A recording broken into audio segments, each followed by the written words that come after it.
Welcome to History at Home, bringing the museum to you. I'm Sarah Byers. In the early 1900s, tourism was an important and growing industry for the newly formed city of Niagara Falls. Visitors at this time typically arrived by train and stayed at hotels located on Lower Bridge Street near the Grand Trunk Station and Michigan Central Depot. By the 1920s, popularity of the automobile grew and construction began in order to pave roads for easier passage. Soon visitors could travel all the way from Fort Erie to Queenston Heights on a paved road. The paving of Highway 8 was completed in 1920 and Highway 3, now Highway 20, in 1925.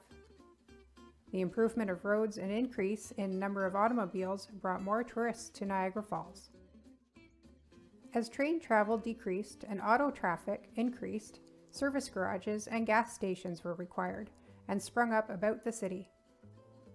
Taking advantage of this new type of market, tourist camps, cabin courts, and tourist homes began to appear, offering cost-saving options for auto travelers in comparison to existing hotels.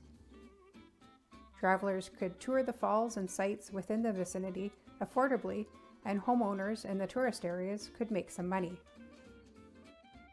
Tourist camps became popular, akin to today's car camping. This allowed auto travelers to drive right in and set up a tent. Central amenities were often available for cooking, dining, and bathing. In the early days, plumbing was of the outdoor variety. Many of these accommodations had postcards professionally made, noting the features they could provide and their contact information. A series of vacation photographs from the museum collection shows typical auto camping scenes. Harman and Ida's travels in July of 1931 took them to Niagara Falls, the Finger Lakes, and the Thousand Islands district. The photos show where they made their camp, neighbors with whom they became friends, and the cook stove setup. Early camps erected within the vicinity of Niagara Falls in this period included on Clifton Hill, Niagara Falls Tourist Camp, Clifton Camp and Clifton Touring Camp, and at Falls View, Cataract Tourist Camp,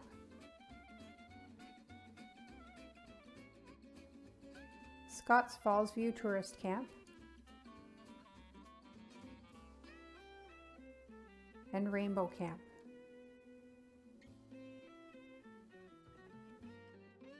Soon cabin camps came into style, allowing, among other benefits, indoor plumbing.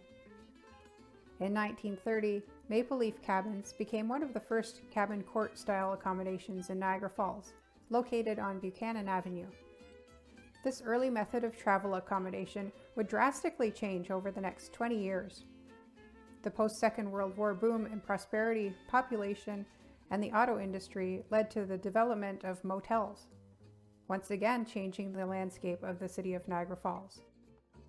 The popularity of woodsy lodging, however, did not completely die out. As you can see here, a few years after the peak of auto camping, Gladys Bigger enjoys friends in a relaxed setting at her Woodsview Tourist Camp. Thank you for joining this History at Home.